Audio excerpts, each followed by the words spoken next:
नमस्कार। राबता की ओर से मैं डॉक्टर राखी सिंह कटियार अपने कुछ नायाब हीरो के साथ आज उपस्थित हूँ इस मंच पर। सबसे पहले प्रोग्राम शुरू करने से पहले रिंकी सोनी जी जो कि सह संस्थापिका हैं राबता की, और शिवम झा जो कि इंजीनियर है पेशे से, लेकिन बड़े मन से दत्तचित्त होके वो ये काम कर रहे हैं कि सांस्कृतिक गतिविधियों को, साहित्यिक गतिविधियों को बढ़ावा दे रहे हैं। तो मैं नमन करती हूँ उन दोनों को और हार्दिक आभार प्रकट करती हूँ कि इस तरह की स्वस्थ मानसिक चर्चाएं होनी बहुत आवश्यक हैं किसी भी समाज के उन्नयन के लिए। मेरे साथ में है श्री विवेक कवीश्वर जी, मैं हृदय से स्वागत करती हूँ। श्री हरकीरत सिंह ढींगरा साहब, बहुत बहुत स्वागत है आपका। और रश्मि रंजन जी मेरे साथ हैं, आपका बहुत बहुत स्वागत है इस मंच पर। आज का जो विषय है कि भयभीत है पुरुष, जैसे ही इस विषय पर हम दृष्टिपात करते हैं तमाम सवालात से घिर जाते हैं कि तुम्हारे हो के बुरे हो गए जमाने से, तुम्हारे हो के बुरे हो गए जमाने से, तुम्हारे हाथ लगा क्या मुझे मिटाने से, यहां तो जान गई दिल गया सुकून गया, यहां तो जान गई दिल गया सुकून गया, वो बाज आए ना इस पर भी आजमाने से। क्या बात। आज यही कुछ स्थिति हो रही है। स्त्री पुरुष संबंधों की बात हो, समाज में आप देख सकते हैं कि हर एक को ऐसा लग रहा है कि हम बहुत कुछ करते हैं, उसके बाद भी हम पर तवज्जो नहीं दी जाती या हमारी जो गतिविधियां उनको एक्नॉलेज नहीं किया जाता है। और यही मुद्दा जब ज्यादा बढ़ने लगता है तो वो विवाद का रूप ले लेता है, और उसी से निकला है ये विषय कि भयभीत है पुरुष। सवाल ये उठता है कि पुरुष भयभीत आखिर क्यों है? वो पुरुष जो शुरू से ही सत्ता में रहा है, वो पुरुष जिसे हर तरह की मनमानी करने की छूट थी हमारे समाज में और आज भी है, आखिर क्यों भयभीत हो रहा है? तो इस विषय पर चर्चा के लिए सबसे पहले मैं आमंत्रित करती हूँ आदरणीय विवेक कवीश्वर जी को, और हमारे साथ में अरुणा नायर जी भी जुड़ गई हैं। अरुणा जी, आपका बहुत बहुत स्वागत है। तो विवेक जी, जैसा कि है कि भयभीत है पुरुष, तो सबसे पहले मैं यही चाहूंगी आपसे कि मूल रूप से क्या चीज आती है, जैसे ये विषय होता है कि भयभीत है पुरुष, क्यों भयभीत है? या सच में भयभीत है क्या? राखी जी,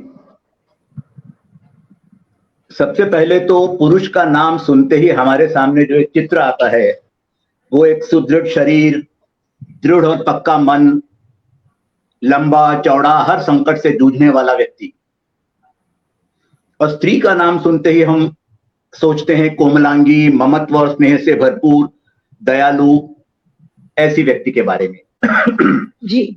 लेकिन ऐतिहासिक रूप से, पारंपरिक रूप से, सामाजिक रूप से पुरुष का एक और रूप भी है, निर्दयी, दुष्ट, लड़ने मरने को तैयार, अत्याचारी, कुटिल, स्त्री उत्पीड़न और स्त्री को प्रताड़ित करने के लिए हमेशा तैयार।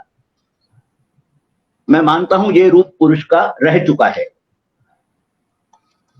कुछ हद तक ठीक भी है। आज भी हम अपने आसपास के समाज में, अपने घर में कुछ एक ऐसे उदाहरण देखते हैं। लेकिन जहां तक सवाल है, आपने पूछा पुरुष भयभीत है क्या? जी, आज पुरुष भयभीत है।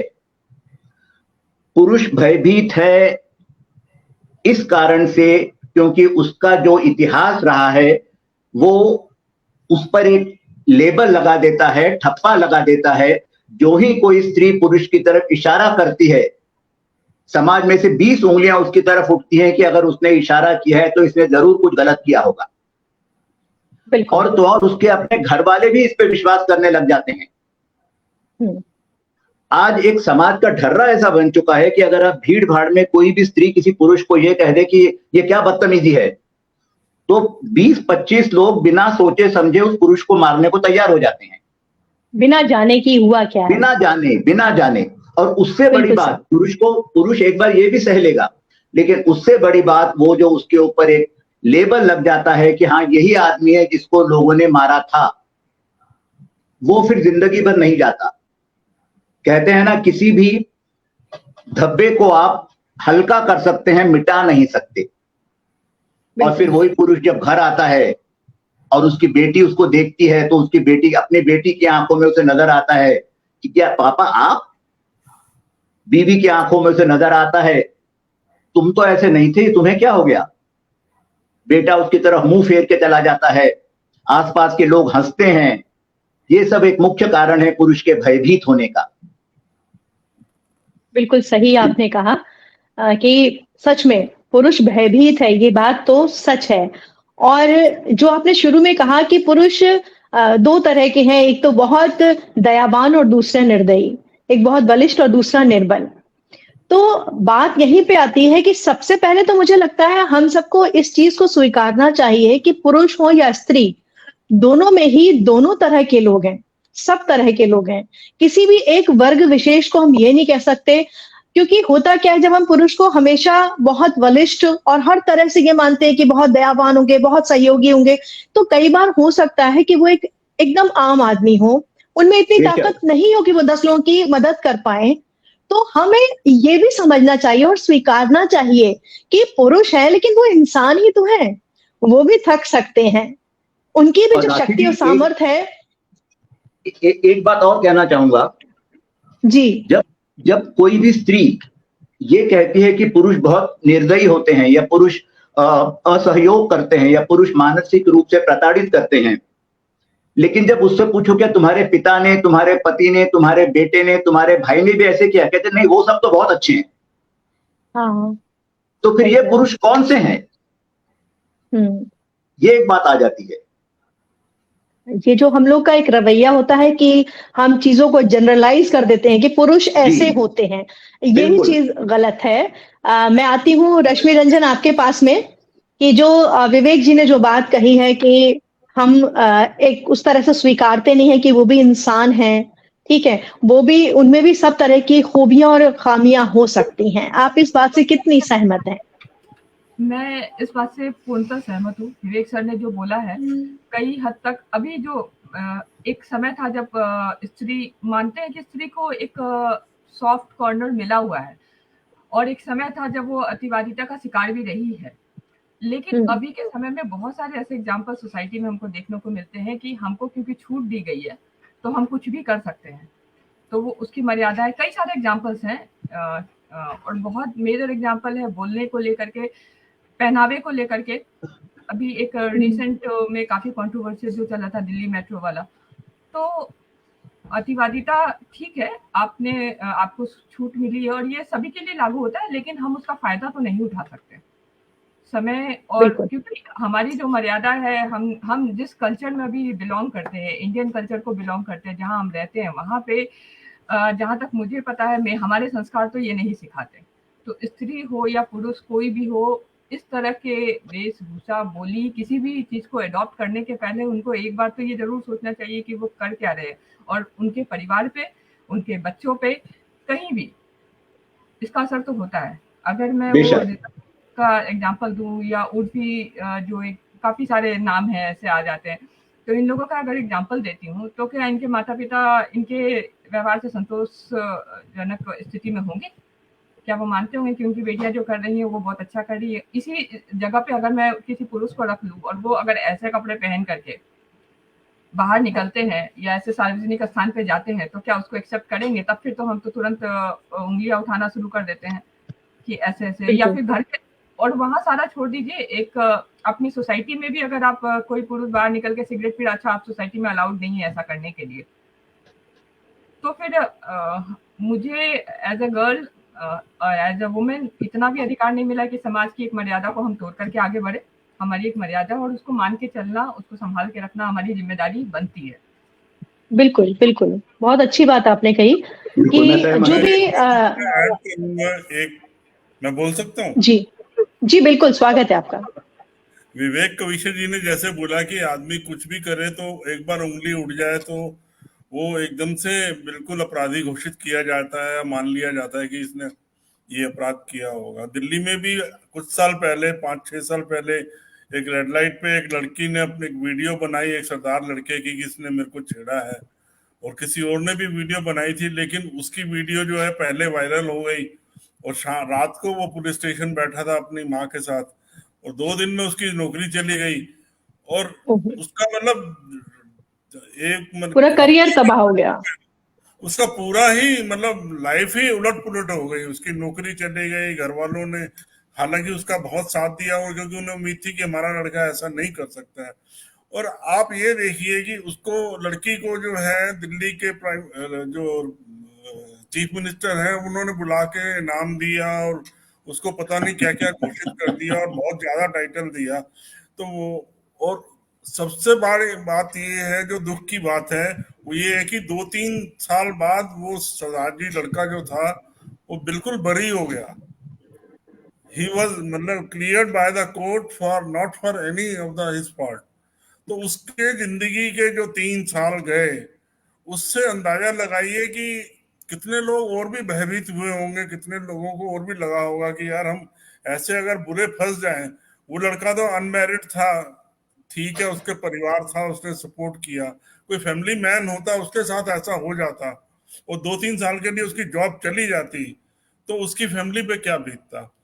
ढींगरा साहब, उस लड़के के 3 साल ही नहीं गए, उसका पूरी जिंदगी चली गई, क्योंकि आज भी लोग उसके बारे में यही कहते हैं कि वही लड़का है ना जो 3 साल जेल में रह के आया है। जी बिल्कुल ये बात है। ये बहुत मतलब चिंता का और चिंतन का विषय है जी, कि आपने एक जरा से उसके लिए आपने किसी को इस तरह से बदनाम कर दिया कि उसका करियर भी तबाह हुआ और पूरी जिंदगी के लिए जो कहते हैं वो ब्लेम आपने ऐसा लगा दिया उसके ऊपर धब्बा कि जो छुटाए नहीं छूटेगा।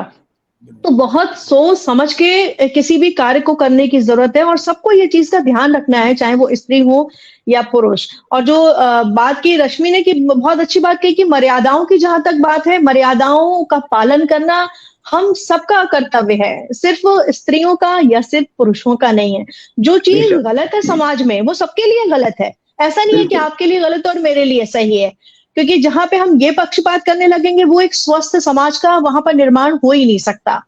मुझे एक घटना याद आ रही है, अभी हाल ही में हमारे एक परिचित मेरी मित्र है, तो उसने बताया कि एक उसके पति के फोन पर एक वीडियो कॉल आया और जैसे ही उन्होंने उस वीडियो को ऑन किया तो अजीब सी चीजें दिखी उन्हें और उसके बाद उस लड़की ने कहना शुरू कर दिया कि आप इतना पैसा दो वरना मैंने ये वीडियो कॉल रिकॉर्ड भी कर लिया है कि मैंने आपसे जो भी 30 सेकेंड बात की है, और पैसा मांगना शुरू कर दिया।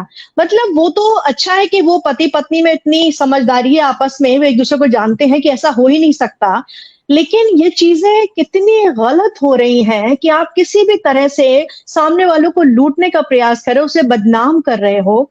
इस तरह की जो घटनाएं हैं बिल्कुल बहुत ही शर्मनाक हैं और जो भी कर रहा है वो बहुत गलत है। अरुणा जी, मैं आपको आमंत्रित करती हूँ अपने विचार रखने के लिए इस संबंध में कि भयभीत है पुरुष, आखिर और कौन से कारण रहे हैं जिसके कारण आज का पुरुष जो है वो सचमुच भयभीत हो रहा है। वो समाज में काम कर रहा है, वो ऑफिस में काम करता है, कार्यालय में बहुत सारी लड़कियां होती हैं, लेकिन उसे हमेशा एक डर भी रहता है कि कहीं कुछ ऐसा ना हो जाए कि मेरा नाम गलत तरीके से किसी से जोड़ा जाए, कुछ ऐसा ना हो जाए। तो इस तरह की जो चीजें हैं वो क्यों आखिर बढ़ती जा रही हैं, ये मेरा सवाल है आपसे।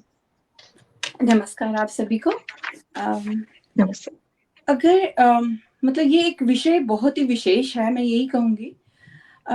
इसमें हम सबका नजरिया भी अलग अलग है, क्योंकि हमारे जो तजुर्बे रह चुके होते हैं, पीछे से एक्सपीरियंसेस हैं, उनके आधार पे हम अपनी सोच बनाते हैं। हम उसी तरह अपनी चीजों को प्रेजेंट भी करते हैं, जैसे हम देखते, सुनते और महसूस करते हैं, वही हम उसी तरीके से हम अपनी विचारधारा भी बना देते हैं। तो ये एक परम सत्य है कि एक जो मनुष्य है एक्चुअल में ये बहुत मैनिपुलेटिव है। क्यों? क्योंकि अगर हम स्त्री देखें तो वो भी सिचुएशन के अनुसार अपने विचार को बदलती है। उसी वक्त इंस्टेंटली हमारे दिमाग में कुछ एक विचार आता है कि I have to be like safety net, हम पहले सबसे पहले अपने आगे पीछे करते हैं। तो इट हैपेंस टू द पुरुष also, like same happens to पुरुष आल्सो। लाइक मैं कहूंगी स्त्री, मेल और फीमेल का ये एक भगवान का दिया हुआ ही है जिसमें हम लोग ये करते हैं। परंतु अगर हम ये कहेंगे सिर्फ कि पुरुष ही मतलब पुरुष ही भयभीत है, मतलब बिकॉज आज का टॉपिक ही पुरुष भयभीत है, परंतु स्त्री भी उतनी ही भयभीत है, मुझे ऐसा लगता है। मैं ये नहीं कहूंगी क्योंकि है ना, तो मतलब इस टॉपिक पे मेरा थोड़ा विचार अलग होगा शायद। हाँ मैं ये कहूंगी करुणा जी, ये जो विषय है ना, ये कोई ये निर्णय के रूप में विषय नहीं है कि पुरुष हाँ, भयभीत है। exactly. ये विषय है वाद विवाद के लिए, इसमें पक्ष और विपक्ष दोनों रखे जा सकते हैं। ठीक बिल्कुल। है, तो ऐसा हाँ, ही नहीं है कि आपको एक तरफ से आप अपना जो भी आपका पॉइंट है वो रख सकते हैं। हाँ, थैंक यू सो मच। तो मैं यही कह रही, जैसे एक छवि बना दी गई है पुरुष की, जैसे इन्होंने बोला कि बिल्कुल कि ये ऐसे होंगे और ये ऐसे होंगे। आदमी ही गलत नहीं होता, क्योंकि त्रिया चरित्र की तो बातें हमने अपने पुराणों में भी सुनी है कि स्त्री में भी वो चीजें गुण होते हैं, अवगुण कहें हम उसे या गुण कहें, तो वही मतलब पुरुष में अलग तरीके से होते हैं। अब अगर हम बोलेंगे कि मेट्रो में ऐसा हुआ, या मैं कनाडा में रहती हूँ, it's not very common here, ऐसा इतना कॉमन नहीं है, परंतु ये चीजें हो सकती हैं। तो मैं उसको उस नजरिए से देखना चाहूंगी कि जैसे हमारी विचारधारा पहले से बनी हुई है, भारत में कहें या बहुत से देशों में अभी भी है, क्योंकि हमारा समाज बहुत पुराना चला आ रहा है, तो हमारी जो सोच है और व्यवहार है, जैसे और मर्यादा भी है, हम कहते हैं मर्यादा को भी इसमें इंक्लूड करेंगे, तो वो हमारी पुरातन रूप से चली ही आ रही है। हमें सबसे पहले तो मुझे ऐसा लग रहा है कि पुरुष है और या स्त्री है, तो पहले तो हमारे को अपनी ही विचारधारा, जो हमारे अंदर विचार है, उसको थोड़ा सा तो कन्वर्ट करना पड़ेगा ना। हमने किसी स्त्री को देखा, हम यहाँ पे आप वस्त्रों की बात करेंगे, तो जब मैं यहाँ पे पहुंची, मुझे काफी टाइम हो गया, तो थोड़ा सा मैंने देखा कैसे लोग क्या पहनावा है। यहाँ पे हर तरह के लोग हैं। कुछ लोग कम कपड़े पहनते, कम कपड़े मतलब शॉर्ट स्कर्ट पहन रहे हैं, कुछ लोग लॉन्ग कपड़े पहन रहे हैं, कोई लोग बुर्का भी पहन रहे हैं, कोई लोग अपना बिंदी भी लगा रहे हैं। यहाँ पे मतलब अगर हम कहेंगे कि अगर हम एक अच्छे समाज को बनाना चाहते हैं, पहले तो हमें अपनी सोच बदलनी पड़ेगी ना। हमने देखा उस स्त्री को, हम इग्नोर भी तो कर सकते हैं उसे। हो सकता है कोई एक देवी आपका उस टाइम पे आकर के आप पे टेस्ट ले रही हो, कुछ भी हो सकता है, इस संसार में। वो सामने खड़ी हो, आपको देख रही हो कि वो, आप देखें कि इसकी रिएक्शन क्या है। वो हमारे को रिएक्ट ही क्यों करना है किसी चीज के लिए? क्योंकि हम लोगों को ये पुरानी सोच है हमारी, इसलिए हम इमीडिएटली रिएक्ट करते हैं चीजों पे। Why to react first of all? तो हमारा पहले यही बात है, क्योंकि जो एक्सपीरियंसेस मुझे रहे, मेरे एक्सपीरियंसेस आप लोगों से शायद अलग हो सकते हैं, बहुत से एक्सपीरियंस है डिफरेंट। तो कुछ एक्सपीरियंस मेरे साथ हुए जिसमें मैं एक शब्द नहीं बोल पाई, क्योंकि मैं एक स्त्री हूं, क्योंकि पुरुष ने कुछ किया तो मैं नहीं बोल पाई, तो वो भी एक एक्सपीरियंस ही हुआ ना। तो वैसे ही जैसे पुरुष ने बोला, स्त्री एकदम से अटैक करने आ गई, तो वो तो अचानक वाला attack is a different thing, जिसमें आप कुछ कंट्रोल नहीं कर पा रहे। ये तो अचानक से आई और बोलना शुरू हो गई, तो वो क्यों हुआ वो किसी को नहीं पता, क्योंकि वो अचानक हुआ। जो चीजें सोच समझ के की जाती है, मुझे ऐसा लगता है कि उसमें हम लोग अगर अपनी वाणी को कंट्रोल करें, अपने सोच को कंट्रोल करें, क्योंकि सामने वाला कुछ भी कर सकता है। आपके सामने कोई पुरुष मतलब बिना कपड़ों के आ जाए, तो आपको रिएक्ट ही क्यों करना है? आप इसको समझिए, इस बात को, एक बहुत डीप बात बोल रही हूँ। अरुणा जी, हाँ विवेक जी कुछ कहना चाह रहे हैं। हाँ, जी कहिए। मैं मानता हूं कि किसी के पहनावे पे कुछ भी किसी को बोलने का अधिकार नहीं है, लेकिन जब हम कहते हैं कि अगर कोई स्त्री कुछ भी पहने तो पुरुष क्यों बोलता है, क्या हम अपने घर की बच्चियों को वही पहनने देंगे? पहली बात। दूसरी बात, आप जब कुछ भी आप मतलब कोई भी स्त्री, अगर बहुत छोटे कपड़े पहनती हैं आप और उस समाज में नहीं रह रही हैं, अगर आप किसी बीच पर बैठ के बिकिनी पहनती हैं तो शायद और नहीं लगेगा, लेकिन आप किसी शहर में, हिंदुस्तान के किसी शहर में छोटी सी शॉर्ट्स और छोटी सी टी शर्ट पहन के जा सकती हैं, आपको कोई नहीं रोकेगा। लेकिन फिर उस पुरुष को भी ये कहना कि उसकी तरफ ना देखे, ये पॉसिबल नहीं है। नेचुरल है, कोई भी देखेगा। अच्छा, क्योंकि इंसान का स्वभाव है ये, है ना। अगर कोई संस्कारवान पुरुष होगा तो वो देखेगा, शायद 2 बार देखे, 3 बार देखे, चला जाएगा। लेकिन अगर कोई अशिक्षित है या उस बैकग्राउंड से आया हुआ तो सीटी भी बजाएगा। अगर उससे ज्यादा है तो वो छूने की कोशिश भी करेगा, तो आप किसको दोष देंगे? इसीलिए मैंने ये बात बोली आपको कि इसमें हमारे को अपने आप को भी बदलना है। यहाँ पे हम लोग बस में ट्रेवल करते हैं, जैसे फॉर एग्जाम्पल, बहुत लोग बहुत से कपड़े पहनते हैं, यहाँ पे लोग नजर उठा करके उनको नहीं देखते हैं। मैं सच्ची बात बता रही हूँ। अगर हम बोलते हैं ना, oh waste is this but this is the quality I saw this here, कि लोगों को मतलब अपने लोग बैठे हैं, झुंड में बैठे हैं, वो लोग देख रहे हैं, देखो क्या पहन के जा रही है, और गोरे जो मतलब गोरे कहूंगी मैं कहूंगी जो यहाँ पे लोग हैं वो लोग उनको देख भी नहीं रहे हैं, उनको कोई फर्क ही नहीं पड़ रहा है कि पहनो नहीं पहनो, हाउ डज इट मैटर। तो यहाँ पे हम बोलेंगे वातावरण अलग है, संस्कृति अलग है, बचपन से वो ये सब देखते आ रहे हैं। उन्हें कुछ जैसे दिल्ली में लड़कियां अगर सिगरेट पी रही हैं तो किसी को आश्चर्य नहीं होता है, उसके बावजूद वो लड़की अपने पिता के सामने सिगरेट नहीं पीती।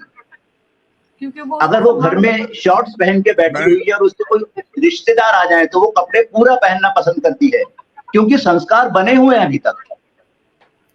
जो काम मैं स्विट्जरलैंड में करना चाहूंगा या दिल्ली में करना चाहूंगा, अपने गांव में जाके शायद ना कर पाऊं। Exactly that's why I said कि हमारे को अपने व्यवहार को और अपनी सोच को धीरे धीरे थोड़ा बदलना है। हमें बाहर के वर्ण को देख करके, अगर हम कहते हैं ना कि हम पुराने वेद वगैरह पढ़े, तो उसको धीरे से समझने की कोशिश करिए कि हम लोग बाहर के वर्ण की तरफ कितने ज्यादा झुकाव है हमारा, क्योंकि हम अरुणा जी, हाँ, आपकी बात के समर्थन में मुझे भी एक भारतीय संस्कृति का एक तथ्य याद आ रहा है कि आपको याद है जब सीता जी को रावण ले गए थे और जब रास्ते में उनकी चीजें पड़ी हुई थी तो कोई भी चीज लक्ष्मण जी पहचान नहीं पा रहे थे, लेकिन जब पैर के बिछुआ जब दिखा पैर का, तब उन्होंने कहा कि ये भाभी का है। तो उनसे पूछा गया कि बाकी चीजें तुम कुछ क्यों नहीं पहचान पाए, तो उन्होंने कहा क्योंकि मैंने उनके चरण ही देखे थे। तो हमारी संस्कृति का एक ये भी अंग है, लेकिन जब चीजों में बदलाव हुआ तो हर तरह से बदलाव होने लगा। लेकिन हम जो है जी, लक्ष्मण ने जो किया बहुत उचित था, हमें उसका अनुसरण करना चाहिए, लेकिन सीता को इस बात के लिए भी तैयार होना पड़ेगा कि लक्ष्मण के साथ साथ रावण भी है बिल्कुल समाज में। बिल्कुल ट्रू। मैं रावण का पक्ष नहीं ले रहा, मैं सीता को बचाने की बात कर रहा हूँ। हाँ, बिल्कुल। मैं पहनावे की बात करूंगा। अभी जैसे अरुणा जी कह रही थी कि हर तरह का पहनावा होता है, मेरे साथ खुद की घटना है। मेरी बिटिया, अब तो उसकी मैरिज को करीब 16 साल हो गए हैं, तो अनमैरिड थी तब की बात है। इन्फोसिस पुणे में थी, बेंगलोर में थी। वहां से आई तो उसने बोली पापा देखो मैंने अपने लिए ये ड्रेस ली है। तो वो ड्रेस एक टॉप थी एक्चुअली, तो मेरे को लगा कि वो टॉप छोटा है बहुत, तो मैंने उसको बोला बेटे ठीक है पर ये टॉप तुम पहनना मत। तो कहती क्यों? मैंने कहा I don't want that your naval button should be visible. तो वो मेरे से नाराज हो गई। वो कहती पापा आपने ऐसा सोच भी कैसे लिया कि मैं ऐसी ड्रेस लूंगी जिसमें मेरा नेवल बटन नजर आएगा।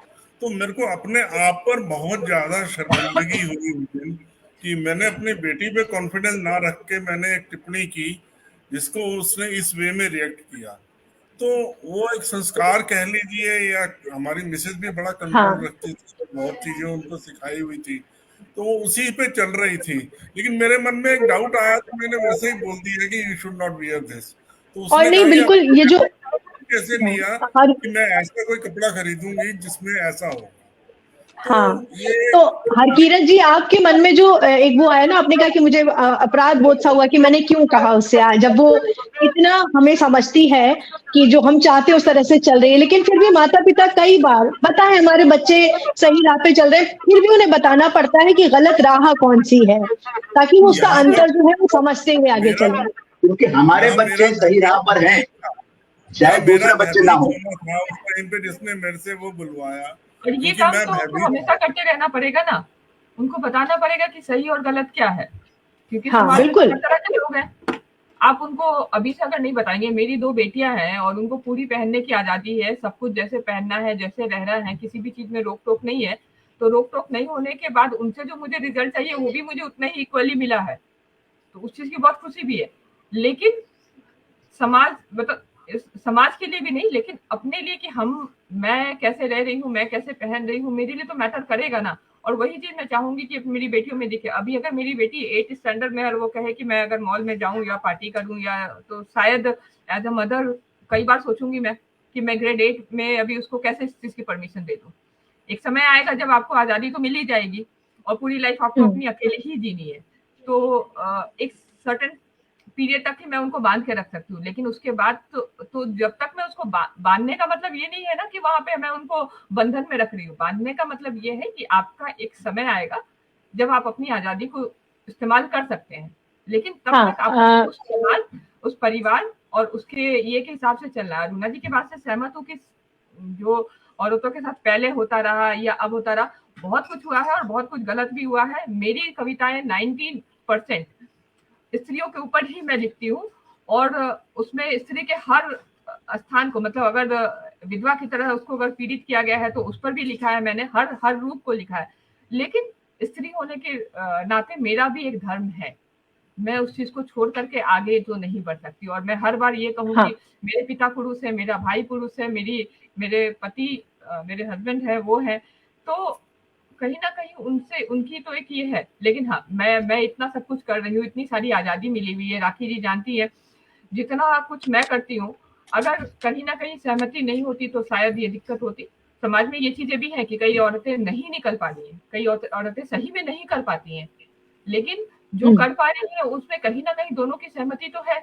अकेले बहुत, दोनों की, अगर स्त्री कुछ कर पा रही है तो बिल्कुल उसके परिवार के जो पुरुष वर्ग है उनका पूरा पूरा सहयोग होता है, तभी हम कुछ कर पाते, तभी आज हम इस मंच पे बोल पा रहे हैं। इसे हम बिल्कुल भी नकार नहीं सकते इस बात को। और एक बात जो अभी मेरे दिमाग में आ रही है वो ये कि स्त्री हो या पुरुष, दो शब्दों का जो एक बड़ा भारी अंतर है उसे हमें समझना बहुत जरूरी है, और वो शब्द है स्वतंत्रता और स्वच्छंदता। मुझे याद है कि एक बार मैंने किसी चीज पर निबंध लिखने को दिया और बच्चे ने प्रयोग किया था उसमें स्वच्छंदता का, और तब मुझे पूरी कक्षा में ये बताना पड़ा कि स्वतंत्रता और स्वच्छंदता क्या है। तो बच्चों ने कहा मैम मतलब तो वही है इंडिपेंडेंस, हाँ मैं आजादी मतलब है, लेकिन स्वतंत्रता का मतलब है कि हम स्वतंत्र हैं पर हमारे सामाजिक दायरों में बन के स्वतंत्र हैं, हमारे पारिवारिक दायरों में बन के, हमारे देश के जो कानून है उसमें बन के। और स्वच्छंद पंछी स्वच्छंद हैं, कहीं भी उड़ सकते हैं, कहीं भी जा सकते हैं, पर आप स्वतंत्र होते हुए ऐसा नहीं है कि आप रात में 2 बजे तक आपके किसी को नहीं पता है और आप कहीं पे भी घूम रहे हैं, आप पे हम तो आजाद देश के आजाद नागरिक हैं, ऐसा संभव नहीं होता। और यहीं पे बात आ जाती है कि हमारे परिवार और समाज और देश से हमें क्या सीखना है और उसे क्या देना है। अभी मैं कुछ टिप्पणी पढ़ रही थी कि पहनावे का संस्कार से क्या संबंध है, किसी ने लिखा था यहाँ पर कि पहनावे और संस्कार का कोई संबंध ही नहीं होना चाहिए किसी भी तरह से। अरुणा जी आप क्या कहना चाहेंगी इस संबंध में? वही जो, जैसे मैं पहले भी आपको मेरे विचार व्यक्त कर चुकी हूँ कि पहनावे और हमारे व्यवहार का कहेंगे हम, मतलब अगेन हम जैसे भारत में रह रहे हैं, अगर वहां के रूल हैं तो रूल तो फॉलो करने ही पड़ेंगे ना हमें। अब तो ऐसा है नहीं कि अगर लॉ में ये लिखा गया है कि आप ऐसे नहीं करेंगे, आप उसके अगेंस्ट ही जाना चाहेंगे, तो दैट मीन्स कि आप जानबूझ के वो करना चाह रहे हैं। क्योंकि ऐसा जरूरी तो है नहीं कि हम कहेंगे कि सारे ऑफिस के लोग आज से कपड़ों के बिना आए, तो वो एक कॉमन रूल हो गया। आपको एक रूल दिया जा रहा है, तो इसीलिए हम कहते हैं कि हम एक सामाजिक दायरे में रह के ही हमें करना पड़ेगा ना। हमारी सोच एक चीज हुई, परंतु हमारे को जो सामाजिक रूप में हमारे रूल्स एंड रेगुलेशंस हैं, हमारे लॉज बनाए गए हैं, फिर भी हमारे को फॉलो तो करना ही पड़ेगा, क्योंकि हम लोग समाज में रहते हैं। अभी हम लोग इतने भी स्वच्छंद नहीं, हम जंगल में रहते हैं, तो जरूर जंगल का राज कुछ भी आप पहने, जंगल में आप हैं, आप ही रहे, आप ही का राज है। परंतु वही अगेन बात है कि अगर हम एक समाज में रहते हैं तो उस दायरे में रहें, परंतु वही बात है कि एकदम से टीका टिप्पणी ना करें, क्योंकि रूल्स में अगर आपको लगता है कि कोई गलत कर रहा है तो मुझे लगता है किसी लॉ को बीच में ले आए, ताकि खुद ना जंप करिए, ताकि अगर आप जंप करते हैं तो आप फंस जाएंगे। क्योंकि यही है, वही वाली केस हो जाता है, जैसे कि मेट्रो में हमने किसी पे, आपको जो दिख रहा है, अगर आपको लग रहा है गलत है, तो अगर लॉ इज देयर कि आप पुलिस को कॉल कर सकते हैं, जाके पुलिस को कॉल कर लीजिए, या वहां पे कुछ और होता होगा। आप कूदिए मत हर चीज में, क्योंकि अगर आप कूद रहे हैं तो फिर वहां पे जो हंगामा होगा, फिर वो आप उसके लिए तैयार रहिए। देखिए मैं एक बात कहना चाहूंगा, ये बहुत जरूरी है कि हम अपने घर के बच्चों को, लड़कों को शुरू से यह बात समझाएं कि लड़कियों की इज्जत कैसे की जानी चाहिए।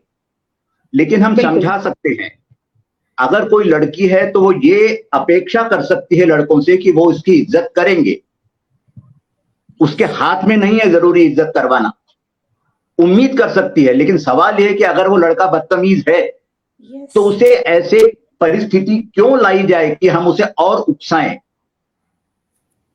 देखिए मैं एक छोटा सा उदाहरण देता हूं, बड़ी से बड़ी, मॉडर्न से मॉडर्न फैमिली, जिसे हम आज के समाज में मॉडर्न कहते हैं,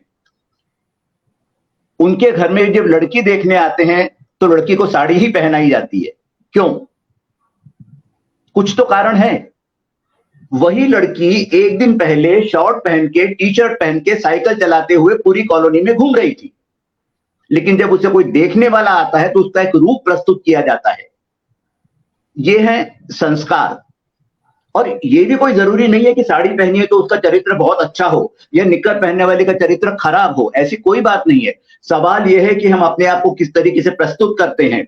जो मूल्यवान चीज होती है जैसे सोना, हीरे, चांदी, हम उसे हमेशा तिजोरी में रखते हैं और लकड़ी, कोयला उसे आंगन में छोड़ देते हैं। क्यों? लड़की हमारे लिए सोना है। हम चोर से ये उम्मीद कर सकते हैं कि वो चुराएगा नहीं, गारंटी नहीं ले सकते उसकी। तो हमें अपनी चीज को बचा के रखना है। मैं स्त्रियों पर बंदिश लाने के खिलाफ हूं। मैं खुद 2 बेटियों का बाप हूं। लेकिन जब वो बड़ी हो रही थी, टीन एज में थी, तो मेरा काम था उनको बताने कि बेटा ये कपड़े पहन के खेलने जाओगी तो तुम्हें बहुत ध्यान रखना पड़ेगा अपना, लड़के सीटियां बजाएंगे। वो 2 या 3 साल बहुत जरूरी होते हैं। अब वो बड़ी हैं, समझती हैं, जैसा ठीक लगे वो कर सकती हैं जी। इसलिए स्त्री को स्वतंत्रता होनी चाहिए, स्वच्छंदता नहीं है, मैं मानता हूं। बिल्कुल सही बात आपने कही। और मुझे लगता है ये बात दोनों के लिए ही सही है। स्त्री और पुरुष दोनों ही एक दूसरे का सम्मान करें और बचपन से भाई बहन दोनों को ये सिखाया जाना चाहिए कि दोनों का एक दूसरे को सम्मान करना है। होता क्या है कि आमतौर पे हम लड़कियों को सीख पे सीख दिए जाते हैं कि तुम्हें ऐसा करना है, तुम्हें पराये घर जाना है, तुम्हें ये सीखना है, और उधर हम भाई को उतना नहीं सिखाते, या तुम्हें रसोई आनी चाहिए। अब जो बात आ गई है, जब लड़की भी बाहर निकल रही, सब कर रही, तो बराबरी की बात है, तो दोनों लोग मिलकर सारे काम करते हैं, है ना। तो इसलिए जो भी अच्छी चीजें हैं वो दोनों को एक दूसरे के लिए करनी है। ये चीज हमें बचपन से ही उनके दिमाग में डालनी होगी कि हमें एक दूसरे का सम्मान करना है, हमें एक दूसरे के प्रति सहयोग और सहकार की भावना का विकास करना है। जी रश्मि जी, आप कुछ कहना चाह रही हैं? हाँ, मैं विवेक सर को बोलना चाहिए कि बेटियां अगर सोना है तो बेटे को भी तो हीरा बनाना पड़ेगा ना। बिल्कुल जरूरी है। हमारे मैंने पहले ही कहा, वही बात अभी हुई ना। बेटा को तो हीरा बनने ही नहीं दे रहे हैं ना, हम उनको कोयला ही बना के रख के खुश है, क्योंकि हम उनको सर पे चढ़ा के खुश है कि आप बेटा हो, आप लड़का हो, तो आप ये कर सकते हो, आपको ये अधिकार मिले हुए हैं, आप इससे बाहर नहीं निकल। ये बात कौन कहता है बेटे को, बाप या माँ? ये पूरा परिवार कहता है, ये सिर्फ माँ भी कहती है। मैं वही बता रही हूँ, इसमें माँ भी वही माँ उस बेटे को ये क्यों नहीं कहती कि तू लड़की से गलत व्यवहार मत कर? सर दादी नानी खास करके चढ़ाती कि नहीं ये मेरा पोता है, ये नहीं करेगा, और ये हमारे घर अच्छा, दादी कौन है? दादी भी स्त्री है। स्त्री है, बिल्कुल। तो स्त्री का नुकसान सबसे ज्यादा स्त्री ही करती है। नहीं, मैं पहनावा अपनी जगह पे है, सभ्यता को लेके चलना अपनी जगह पे है, लेकिन हमारे समाज में आज भी ऐसी स्त्रियां हैं जो इस चीज को जानबूझ करके कंट्रोवर्शियल बनाती हैं। जी, बहुत अच्छा चिंतन और विषय पे विचार विमर्श चल रहा है। मैं थोड़ा सा आपको उस विषय पे लाना चाहूंगी। भयभीत है पुरुष। हम लोग स्त्री और पुरुष की तुलना की बात करने लगे।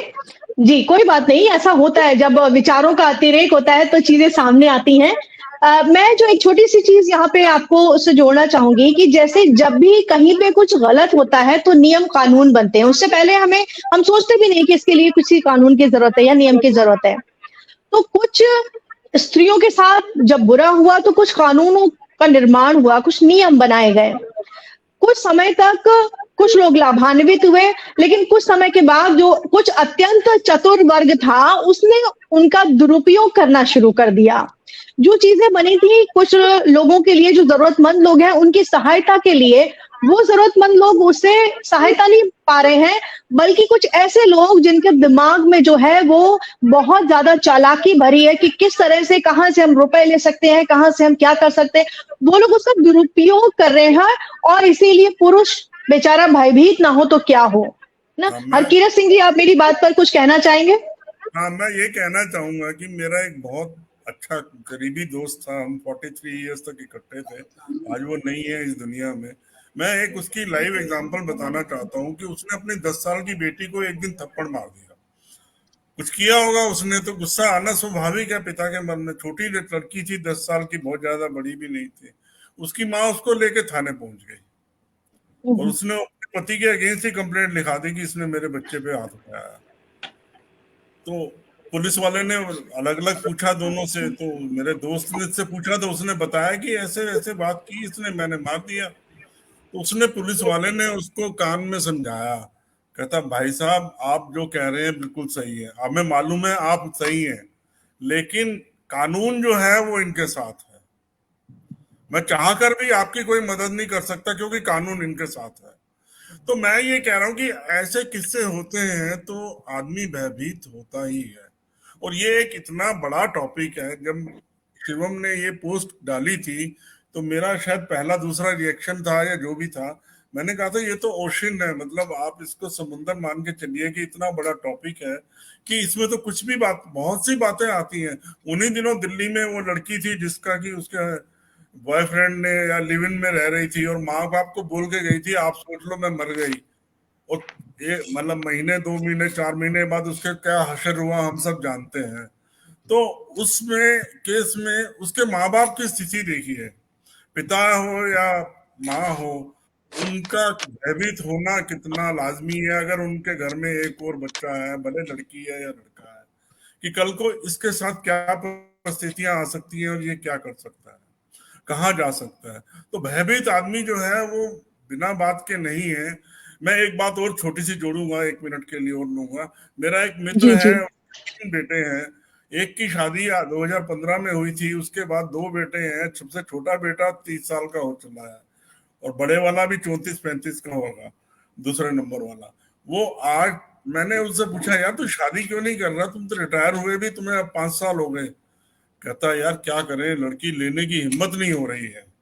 कहता हमें मतलब हिम्मत नहीं हो रही कि हम लड़की चूज करके लाएंगे तो हमारे घर में कैसे चलेगी, कैसी लड़की आएगी। मैंने कहा ये बात तो तुम्हारा भय तो ठीक है, लेकिन दूसरी तरफ आपको जो सोसाइटी के नियम है वो तो करने ही पड़ेंगे। तो कहने का मतलब ये है कि आदमी का भयभीत होने के 3600 कारण है, बहुत सारे कारण है। आदमी को बिल्कुल आज से डर लगने लगा है, आदमी को स्ट्रे डॉग से डर लगने लगा है, आदमी को हर उस चीज से डर लगने लगा है जिससे शायद कुछ साल पहले, 10 साल 20 साल पहले वो नहीं डरता था। लेकिन अब राखी जी ने बिल्कुल ठीक बात की। हमारे बालक लोग जो बड़े हो गए हैं तो उनको देखते हुए हम भी कई बार चुप हो जाते हैं कि नहीं यार ठीक है जो बोल रहा है बोलने दो। तो कहने का मतलब ये है कि आदमी भयभीत वहां पर है। भले ही हम मानते हैं कि हम गलत हैं, लेकिन लड़के बेटा बोल रहे हैं कि नहीं पापा ऐसे नहीं ऐसे होगा, तो फिर हम कहते हैं चल भाई तो अपनी मर्जी कर ले। तो हालात बहुत चेंज हो गए हैं और मेरे लेवल के आदमी का होना बहुत ज्यादा स्वाभाविक भी है और मैं हो भी रहा हूँ। और मैं अकेला नहीं, कानून की बात की, एक सबसे बड़ा कानून है दहेज उत्पीड़न कानून। एक समय ऐसा आ गया था कि अगर किसी कारण से मियां बीवी की लड़ाई हो गई या सास ससुर ने बहू को तंग किया और अगर बहू के दिमाग में खुराफात है तो वे सिंपल फोन उठा के ये कह देती थी कि मुझसे दहेज मांगा गया। इस आरोप के बाद बिना किसी पूछताछ के इमीडिएटली पति को, ससुर को, सास को जाके लॉकअप में बंद कर दिया जाता था। कोर्ट में चलता रहेगा, नतीजा कुछ भी आए, लेकिन वो पूरे मोहल्ले में, पूरे शहर में दहेज मांगने वालों के नाम से प्रसिद्ध हो जाते थे। बिल्कुल, ये कानून है जो पुरुष को डराते हैं। मैं पुरुष की साइड नहीं ले रहा हूं, पुरुष ये करता होगा, लेकिन जो निर्दोष है वो भी इस चक्कर में आ जाता है। जी हमारे साथ अर्चना झा जी भी जुड़ चुकी हैं और अर्चना जी शुरू से कुछ अपनी टिप्पणियां भी दे रही थी, मैंने पढ़ा था। अर्चना जी स्वागत है आपका, और मैं भी चाहती हूँ इस विषय पर आप अपने विचार जरूर प्रकट करें कि भयभीत है पुरुष। नमस्कार सभी सामान्य जनों का। और आप लोगों के विचार सुन के मैं कुछ शब्द जरूर लिखे थे और बीच में मैंने, जब तक मैं जुड़ी हूँ तब तक बातचीत मैंने बीच में पूरी नहीं सुनी है, तो मैं तो चाहूंगी वैसे सुनूं, लेकिन कुछ शब्दों से मैं अपनी बात रखना चाहती हूँ कि हो क्या रहा है। जो मेरे मन में बात आई है कि भयभीत है पुरुष, ये तो मैं मानती हूँ और हम सभी इस तथ्यों को, बहुत सारे उदाहरण हमारे सामने में आ गए हैं। कारण क्या है इसके बारे में, लेकिन इसका कारण जब हम चर्चा का विषय यहाँ पे शुरू हुआ उसके बाद में फिर से हम शिफ्ट हो गए कि पुरुष भयभीत है क्योंकि स्त्रियों का ये मतलब उसके ऊपर आ गया फिर से। लेकिन मुझे जो मानना है, अभी मैं एक उदाहरण जो विवेक सर जी ने अभी अभी दिया कि दहेज उत्पीड़न वाले का, मैं विवेक सर से के उसी बात को आगे बढ़ाते हुए एक शब्द यहाँ पे डालना चाहती हूँ।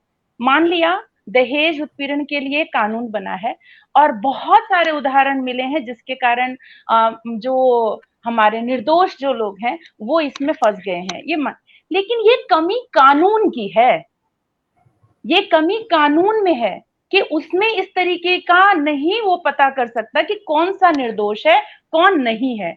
हमारे कानून को उतना सशक्त होने की जरूरत है, बजाय इसके कि हम ये कहें कि इसमें सिर्फ स्त्रियों का ही हाथ है। नहीं, स्त्रियों का नहीं है। मैं एक विवेक जी, मैं सिर्फ एक बात बताना चाहती हूँ कि बहुत सारे उदाहरण क्योंकि मेरे सामने में आए हैं और बहुत जो नई जनरेशन है उनके में वो सामंजस्य नहीं बिठा पाते हैं। उसका कारण कुछ और है। सामंजस्य नहीं बिठा पाने का कारण दोनों तरफ से भी हो सकता है। पहले क्योंकि एक पक्ष सह के रह जाता था तो कुछ दिन तक चल जाता था, लेकिन अब क्योंकि वो भी सहने को तैयार नहीं है इसीलिए बहुत जल्दी ये सामने में आ जाता है। लेकिन उस कारण की बजाय हम सीधे जो भी महिलाओं का जो आगे बढ़ रहे हैं उन सबके ऊपर टिप्पणियां शुरू हो जाती हैं। मैंने अक्सर इस वाद विवाद में यही देखा है कि वो रुझान उधर चला जाता है। हम कपड़ों के बारे में चर्चा शुरू कर देते हैं, संस्कारों के बारे में शुरू कर देते हैं।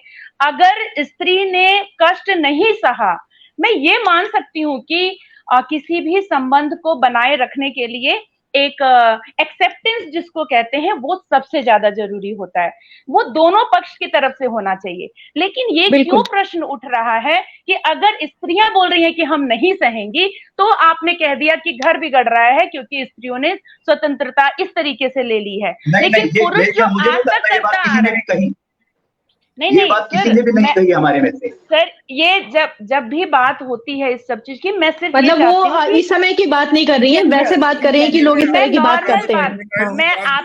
मैंने आपके विवादों को कुछ ही पल में कुछ ही चीजें सुनी है, उसके ऊपर मैं टिप्पणी दे चुकी हूँ। मैं तो एक जनरल बात बता रही हूँ आपको कि नॉर्मली उसी के ऊपर क्यों लड़कियां पढ़ी लिखी हुई हैं इसीलिए वो जो भी रीजन है वो एग्जिस्ट नहीं कर पाती, इस मतलब क्योंकि अपनी अपनी उनकी विचारधारा होती है वो एक्सेप्ट नहीं कर पाती। मेरा पॉइंट ये है कि यहाँ पे जो है ना, हमें शायद हम फिर से वही गलती कर रहे हैं। अभी हुआ क्या, बीच में ये महिला को बढ़ाने के चक्कर में हमने एक के अधिकार को दूसरों को देना शुरू कर दिया, अब वो दूसरा भयभीत हो गया है। मैं शिक्षिका हूँ, क्लास में गर्ल्स एजुकेशन के ऊपर बात हुई कि गर्ल्स कितनी एम्पावर्ड है, तो एक बच्चा मेरी क्लास में से उठ के खड़ा हुआ, मैडम कुछ भी नहीं है, क्योंकि उसके घर में लड़कियों को ज्यादा महत्व दिया जाता है। 3-4 जनरेशन के बाद में उसकी बहन हुई तो उसे ज्यादा वैल्यू मिल रही थी और उसे नहीं मिल रहा था। वो बेचारा बोलता है मैडम ये क्यों बोला जाता है बेटी पढ़ाओ बेटी बढ़ाओ। हमारी उसी कक्षा में एक्चुअली में ज्यादा लड़कियां थी, लड़के कम थे। बोलता है अपनी क्लास का उदाहरण ले लीजिए, लड़कियां ज्यादा है लड़के कम है, हमें नहीं मिलता कुछ भी प्रेफरेंस, इनको सब जगह प्रेफरेंस मिलता है। तो ये सचमुच अगर ऐसा चलता रहा तो 10 साल बाद में बेटा बचाओ बेटा पढ़ाओ वाला जरूर आंदोलन चलाना पड़ेगा। अगर हम इस तरीके से हाँ, अर्चना जी आप जो कह रही है काफी हद तक ठीक है, लेकिन एक चीज है, ये हम लोग के बच्चे भी कहते हैं कि बालिका दिवस ही क्यों मनाया जाता है, बालक दिवस क्यों नहीं, या महिला दिवस क्यों मनाया जाता है, पुरुष दिवस क्यों नहीं। देखिए सीधी सी बात है, ये हम लोग का, जो हम लोग पढ़े लिखे लोग हैं, समझदार, हमारा ये दायित्व बनता है कि हम उनकी अच्छी तरह से काउंसलिंग करें कि कोई भी दिवस मनाया जाता है इसलिए कि उसे बहुत समय तक उपेक्षित रखा गया और अब वो समय आ गया है कि हमें उनको एक्नॉलेज करना है, हमें उनके अस्तित्व का भान लोगों को कराना है। इसका मतलब ये बिल्कुल नहीं है कि बालिका दिवस मन रहा है तो बालक दिवस जैसी कोई चीज ही नहीं है, उन्हें हमें ये बताना पड़ेगा हम लोगों को, है ना। तो जो आप कह रहे हैं कि अति कहीं पे भी नहीं होनी चाहिए, अति सर्वत्र वर्जित, किसी भी चीज की अति नहीं होनी चाहिए, लेकिन यही भावनाओं में जुड़ के कई बार जो है हम सभी लोग जो है अतिशय कर देते हैं। ठीक है, बच्चियों का पालन पोषण वो सब करने इतना करते कि लड़का उपेक्षित अनुभव करने लगता है, तो वो नहीं होना चाहिए। लेकिन बात है पुरुष के भयभीत होने की। मैं एक बार फिर से आ रही हूँ विवेक जी के पास में कि हमने जो इतनी सारी चर्चा की और उसमें, हाँ जी बोलिए। मैं कुछ आप सबसे माफी मांगना चाहूंगी, मुझे ना अभी निकलना पड़ेगा, मेरी एक और अपॉइंटमेंट है, तो मैं आप सब जी, कोई बात नहीं।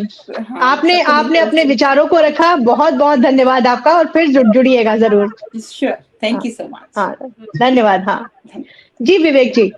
जी, तो जो ये सब मुद्दे निकल के आ रहे हैं कि पुरुष भयभीत हो रहा है, इस तरह के कायदे कानून बनाए गए, उन कानूनों का कुछ लोग गलत फायदा उठाने लगे और पुरुष का भयभीत होना स्वाभाविक सा हो गया। कई यहाँ पे उदाहरण भी रखेगा और आप सब भी अपने समाज में बहुत सारे उदाहरण जानते हो। अभी हम भी 2-4 ऐसे लोगों को जानते हैं जहां पर विवाह हुए अभी 6 महीना हुआ है, लड़की यहाँ नहीं रह रही और तलाक भी नहीं दे रही है क्योंकि उसको बहुत भारी रकम चाहिए। वो जो फिल्म उद्योग है वहां की नकल करने लगते हैं कि एलिमनी में इतना इतना पैसा दिया जाता है, हमको भी इतना पैसा चाहिए। तो इस चीज को लेके लड़के का भी जीवन बर्बाद हो रहा है और वो लड़की वाले इस बात पे कि हमको तो उतना ही चाहिए, और जब किसी के पास है ही नहीं तो कहां से देगा। तो वो पुरुष क्या, उसका पूरा परिवार भयभीत है, वो चंगुल से मुक्त नहीं हो पा रहे हैं। रात दिन मतलब माँ जो है वो हार्ट पेशेंट हो गई है, पिता जो है वो बीमार है, पूरे परिवार, ये सच्ची बात जो है हम बता रहे हैं। तो ये जब घटनाएं होने लगती हैं तब कहीं कहीं पे लगता है कि सचमुच आज का पुरुष जो है वो भयभीत हो रहा है, उसे किया जा रहा है भयभीत। देखिए राशि जी, जी,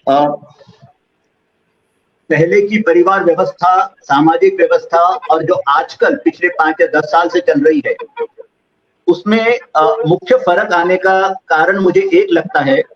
पहले मैं अपना एक एनालिसिस दे रहा हूं, इसका मतलब ये नहीं कि मैं उसे मानता हूं।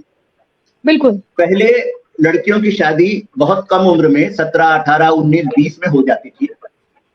जब उनका समझने का या कहीं पे जड़ें रोपने का समय आता था तब वो ससुराल में होती थी।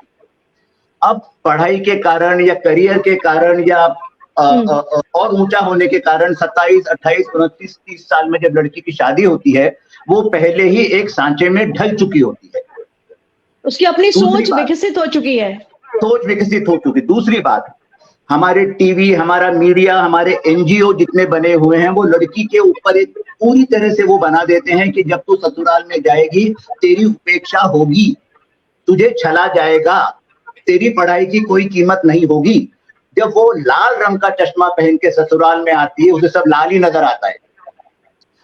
सही बात। दूसरी बात जो मुझे लगती है, समर्पण की भावना जो शायद मेरी पीढ़ी में थी, जब पति कहता था कि मेरी पत्नी ने गलती की, बेशक मैं उसे डांटूं लेकिन छोड़ूंगा नहीं, उसके बिना मेरा गुजारा नहीं है। या पत्नी भी कहती थी, पति चाहे कैसा भी हो, शराब पी के है लेकिन है मेरा।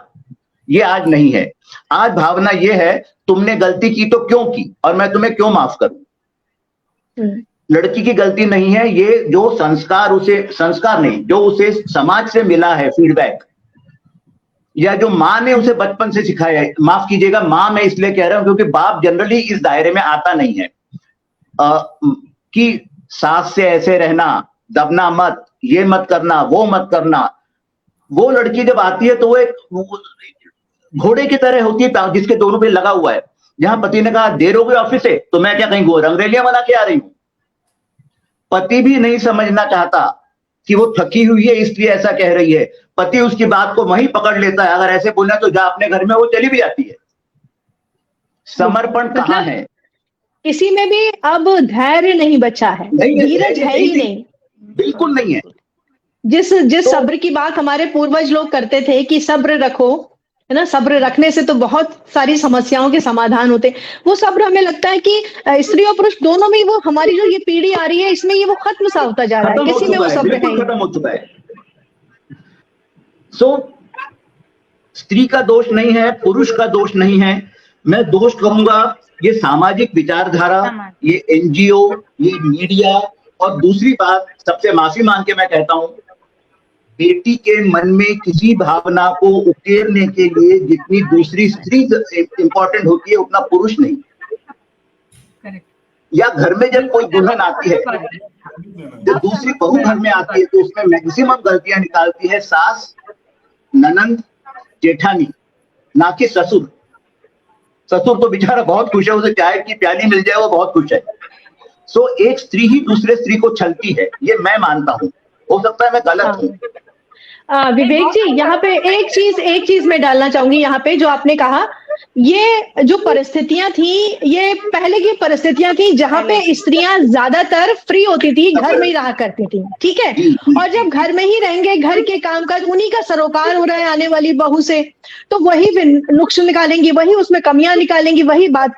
जब आज सास भी उतना ही काम करती है, वो भी थक कर शाम को आती है, तो ये समस्याएं काफी हद तक खत्म होने लगी हैं। परिवारों में बड़ा स्वस्थ सा वातावरण देखने को मिलता है, अच्छा लगता है, वहां पे कोई ना नुकुर नहीं होती है।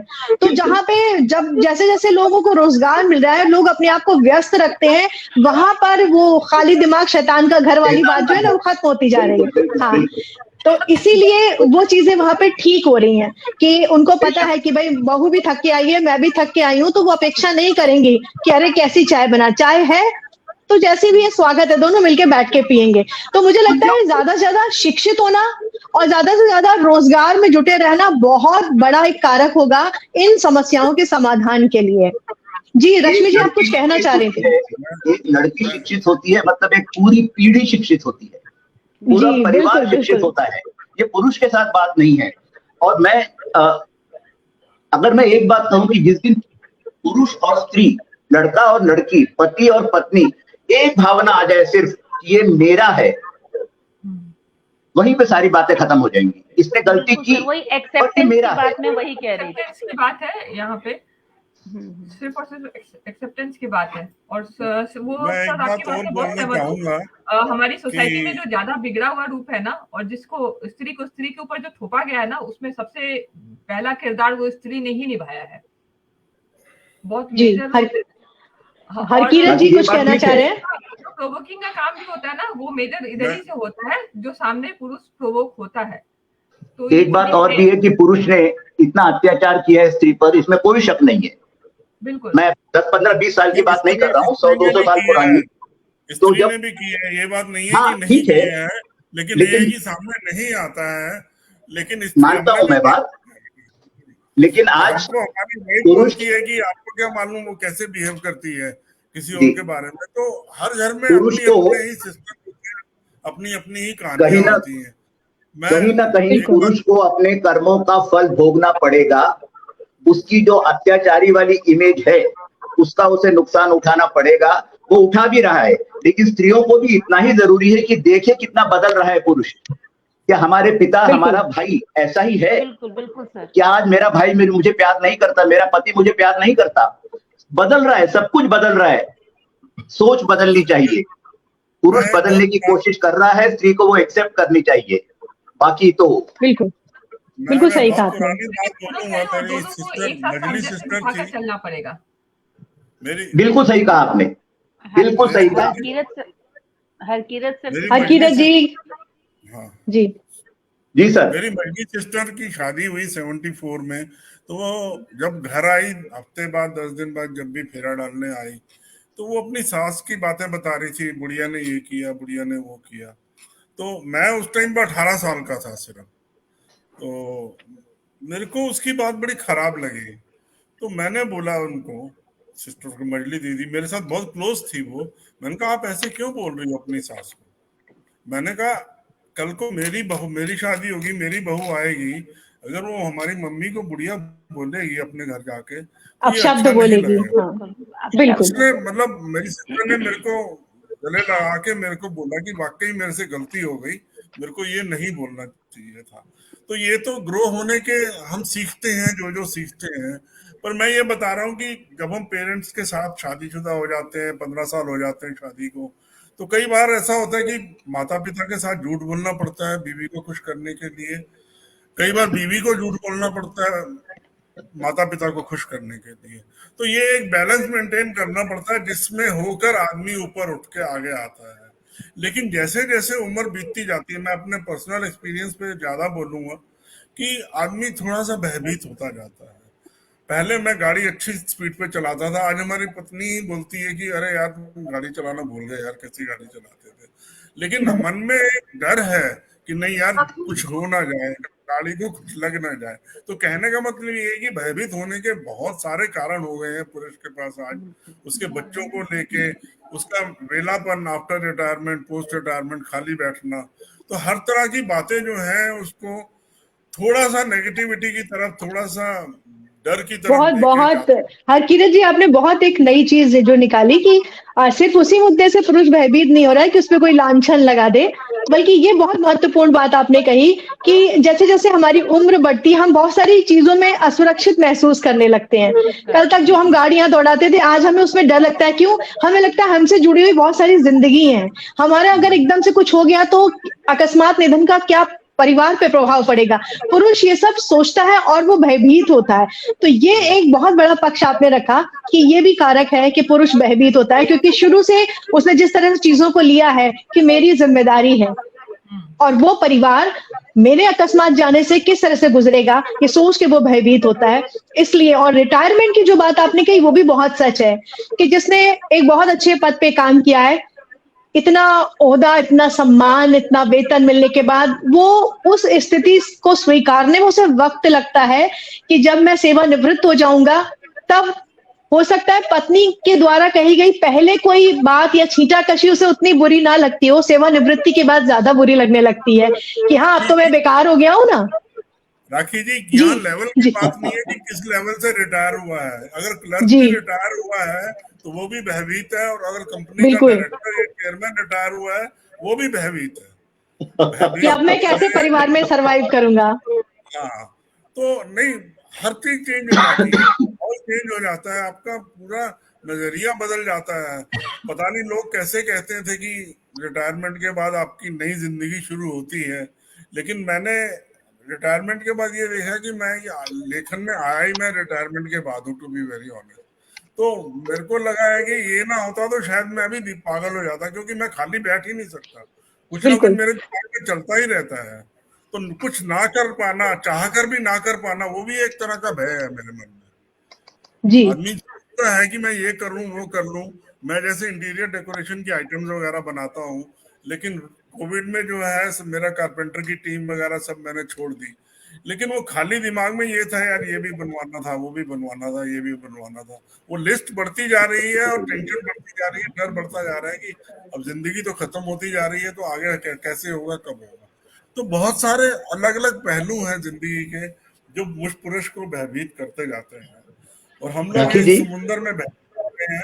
जो जी, समुंदर जी, है जी, हम समुंदर में मैं है।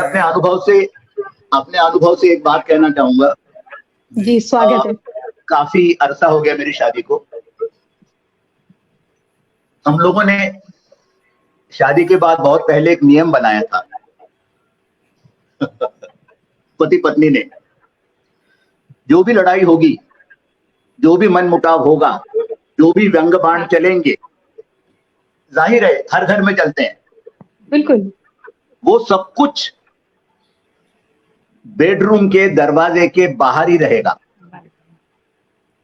जब हम रात को बेडरूम में आएंगे और दरवाजा बंद करेंगे, वो सब बाहर रह जाएगा, बिल्कुल अंदर नहीं लेके आएंगे। शायद इस नियम ने बहुत खुशहाल बना दी जिंदगी, और आज ना मैं भयभीत हूं ना मेरी पत्नी भयभीत है, हम दोनों ही शेर हैं अपनी अपनी जगह। क्या बात है। नहीं तो जी, हम भी बहुत राखी जी, जीने का बात दूसरी वो चीज नहीं है, जी हर कोई रहा है, लेकिन हालात जो है वो बहुत बदल गए हैं। अब मैं वही अफसोस एग्जांपल बदल देने जा गया, रहा हूँ जिसके बिल्कुल बदल गया। जो बच्ची माँ बाप को ये बोल के चली गई कि मैं आपके लिए मर गई हूँ, और लिव इन में जाके रहने लगी, और 3 महीने बाद जो उसका आश्चर्य हुआ, आप उसके, मेरे को तो उसके फादर पे और मदर पे बहुत तरस आता है कि यार वो लोग क्या से जी रहे होंगे, मतलब हाउ दे आर टेकिंग, मतलब बिल्कुल सांस कैसे आ रही है उनको। वो एक्सेप्शनल तो केस है ऐसे सर, वो बिल्कुल ये एक एक्सेप्शनल सोलो केस एग्जांपल है, लेकिन ये भय जो है ये करोड़ों लोगों के मन में डाल दिया कर उन रहे बच्चियों। हैं। बिल्कुल बिल्कुल। तो राखी जी, मैं भयभीत होना बहुत जरूरी है, क्योंकि अच्छा सबके साथ होता है लेकिन बुरा भी होता है, तो होता है। जी, डरना तो रहता ही है मेरे ख्याल से। लेकिन सड़क पर एक्सीडेंट होते हैं ये सोच के सड़क पर चलना तो नहीं रोका जा सकता, नहीं रोका रोका जा जा सकता। ध्यान से चलें। ये भी एक समुद्र, मैं तभी बोला था ये एक समुद्र है जिसमें हम लोग जितना भी डिस्कस कर लें, लेकिन जो हाँ, मनोभाव निकलेंगे तो वो कुछ ना बट कुछ उसी मुझे तरफ प्रेरित करते हैं कि लेडी भी भयभीत है और जेंट्स भी भयभीत है, दोनों ही भयभीत। मुझे खुशी इस बात की है कि इतने संवेदनशील सब्जेक्ट पर, इतने ज्वलंत विषय पर राखी जी ने इतनी अच्छी तरह संचालन किया कि हम सबके चेहरे पर हंसी है, मुस्कुराहट है, कोई गुस्सा नहीं है, नहीं। जबकि हमारे विचार अलग अलग हैं। सही बात। अभिनंदन आपका राखी जी। बहुत बहुत धन्यवाद। और अब कार्यक्रम समापन की ओर आ चुका है, समय समाप्त हो गया है। जैसा कि हरकीरत जी ने भी कहा था कि ये विषय ऐसा है कि बहुत विस्तृत है, समंदर की तरह अथाह है, इसकी कोई सीमा नहीं है, इस पर दिन रात चर्चा हो सकती है और भी पुष्पित पल्लवित हो सकता है, लेकिन समय में रह के काम करना हम राब्ता वालों का, जो राब्तियन से उनका ये काम होता है, तो समय से ये काम हम संपन्न कर रहे हैं और एक स्वस्थ सकारात्मक विचारधारा हम अपनी आने वाली पीढ़ी को भी सौंप रहे हैं कि स्त्री और पुरुष, बालक और बालिका दोनों एक दूसरे का सम्मान करें, ताकि भविष्य में किसी को किसी से भय ना हो, ना असुरक्षा की भावना हो, ना भावनात्मक स्तर पे असुरक्षा हो, और दोनों ही पढ़े लिखे हैं, दोनों ही कामकाजी बने, ताकि आर्थिक असुरक्षा जो होती है उसकी भी बात ना है। ज्यादातर समस्याएं वहीं से उत्पन्न होती हैं। तो ये सारी चीजें जब लेके चलेंगे, अपना आत्मसम्मान रखते हुए दूसरे के आत्मसम्मान को ठेस कभी ना पहुंचाए, ये कुछ चीजें हैं जिनका हम पालन करेंगे तो मुझे लगता है भयभीत है पुरुष जैसा विषय देने की आवश्यकता ही नहीं पड़ेगी। आप लोग इस विचार विमर्श में जुड़े और आपने बड़ी सकारात्मकता से अपने विचारों को प्रस्तुत किया। मैं राब्ता की टीम की ओर से आप सबका हार्दिक आभार प्रकट करती हूँ और आगे भी हम इस तरह के स्वस्थ विषयों को लेके स्वस्थ विचारधारा को प्रस्तुत करेंगे। फिर मिलते हैं, तब तक के लिए धन्यवाद। ऊपरी पंक्ति के तीनों महानुभावों से मिलकर बहुत प्रसन्न हुआ। पहली बार मिला हूं मैं आपसे, बहुत अच्छा लगा। फिर मुलाकात। मैं तो आप सबसे पहली बार मिला हूं, तो मेरे को भी बहुत अच्छा लगा। और जिन्होंने ये टॉपिक उठाया, वाकई हम उनको तारीफ करेंगे कि उन्होंने इतना बढ़िया टॉपिक उठाकर उसको डिस्कशन के लिए ये मौका दिया। बिल्कुल। और जब मैंने सुना कि राखी जी आज संचालन करने वाली हो, तो मैं आश्वस्त था कि बहुत अच्छा चलने वाला परिचय। धन्यवाद सर। धन्यवाद राखी जी, मेरे बहुत विचार अपना प्रस्तुत करने के लिए यहाँ पे। बहुत बहुत धन्यवाद, बहुत धन्यवाद राब्ता टीम का। धन्यवाद जी, धन्यवाद। आप सभी का बहुत बहुत धन्यवाद मुझे सुनने के लिए। नमस्कार।